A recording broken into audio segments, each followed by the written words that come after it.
Hey, what is up guys? Welcome back to Life on the Wrist. Hope you guys are doing well today.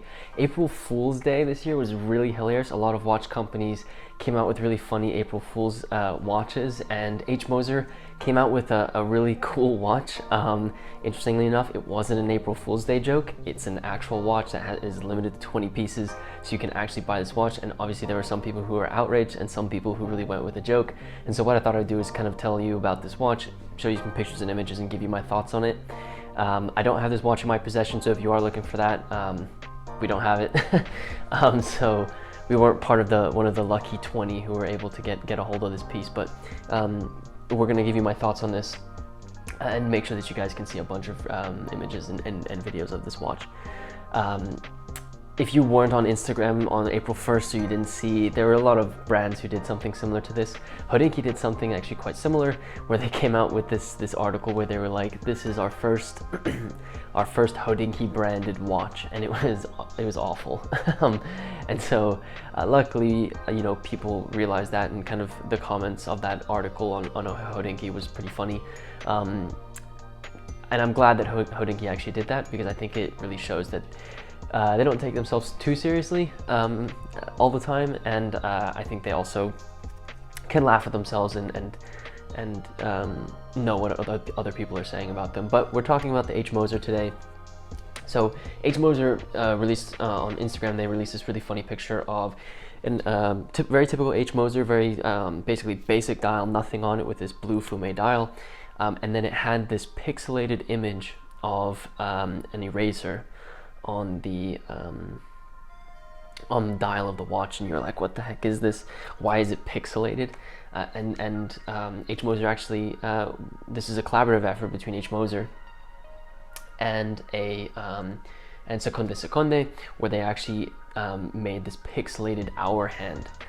So when you look at this watch, just to kind of describe it really quickly, it's a very typical H. Moser watch. The case itself is stainless steel, and then you have this really beautiful blue fume dial with this sunburst effect on it that kind of gets darker as you go towards the outsides of the hand. The only complications on this watch are minutes hand, a seconds hand, center seconds hand, and then you also have this eraser, a pixelated eraser that acts as the hour hand. So it's definitely a funky way of reading time, and obviously, everyone on Instagram was like, this has to be an April Fool's joke, like, why is it pixelated? Why would you do that? But it was intentional. H. Moser was intentional about it, and I think, again, like, this is probably a drum I've beat. I've said this multiple times, but that's why independent watchmakers are so cool, is because they'll do what they want to do, and they can make things that are going to be very interesting. And I think one of the things about this piece as well is that H. Moser wanted to really create showcase pieces that are more like artwork, as opposed to specific, kind of very specific types of watchmaking, because I think when you make a piece of art in watch form, it's very easy to be collected, and I think that's kind of the purpose of why they decided to do that.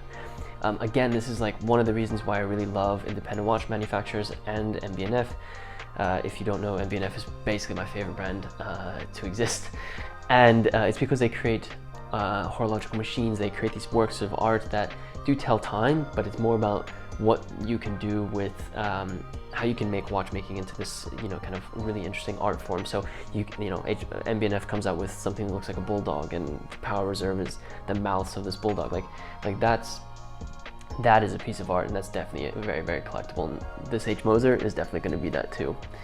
I really like the fact that brands actually did this during this time. I think the last year has been pretty crazy for probably you personally, but also for watch manufacturing in general, and the fact that we can kind of create things that give you a chuckle, and you don't take things too seriously is really important. I still can't get over the fact that the hours hand, which is this eraser, is pixelated. Like, it just doesn't make any sense to me. Why would you should make it, when you think about like high-end watchmaking, it's all very classic and very strict, and these are the things that you have to follow, and it has to look a specific way, so it looks like all the other watches that have been produced. But H. Moser was like, you know what, never mind. We're going to create this pixelated eraser and put it on the dial of this piece. The watch itself is, like I said, stainless steel, 40 millimeters in diameter, so fairly wearable.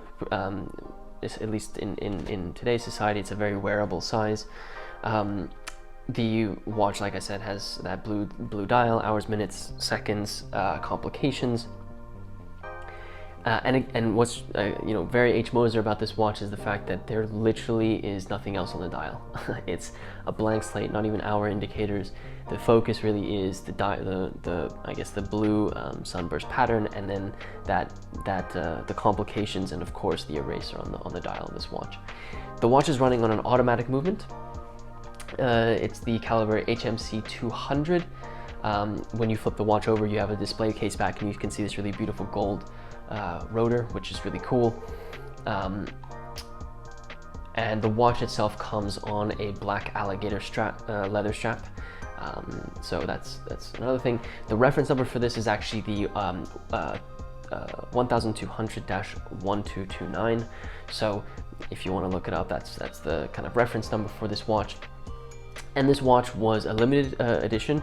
There were only 20 pieces available. They were available right when it was launched, and they were selling for a little over $21,000 US. So not a cheap piece, but it's a limited edition, and definitely something that stamps the watch world with H. Moser again, because obviously H. Moser has done some pretty incredible things out there. What do I think about this watch? I'm so glad that H. Moser made it.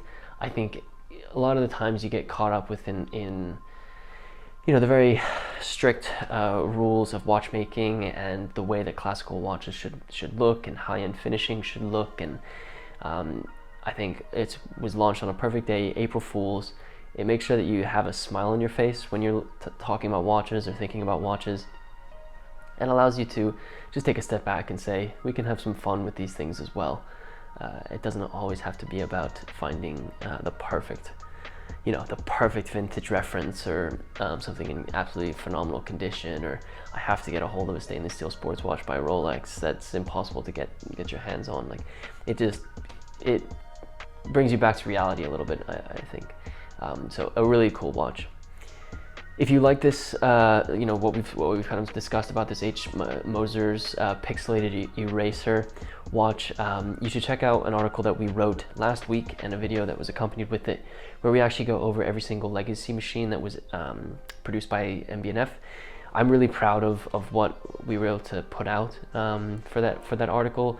Like I mentioned in this video, MB&F is one of my absolute favorite watch manufacturers, and the legacy machine line is basically everything I love in watchmaking, watches and watchmaking, and so it was really a fun article to write, but also I'm really glad that I was able to honor MB&F, and they just celebrated 10 years of the legacy machine line, so that was really fun. You can check it out on our blog. The article will be available there. You can also check out the video that we go through. It was released last Friday, so be sure to check that out. If you are new to the channel, be sure to hit that subscribe button if you like these types of videos. And if you wouldn't mind hitting that like button for us, it really does help us out, so that these videos can get pushed by the YouTube algorithm to more watch lovers who may be interested in these videos. It really would help us out. And then it's a self-fulfilling prophecy, which I love. Let me know in the comment section below what you think about this watch. I'd love to hear your thoughts. And with that said, guys, thank you so much for watching, and until next time.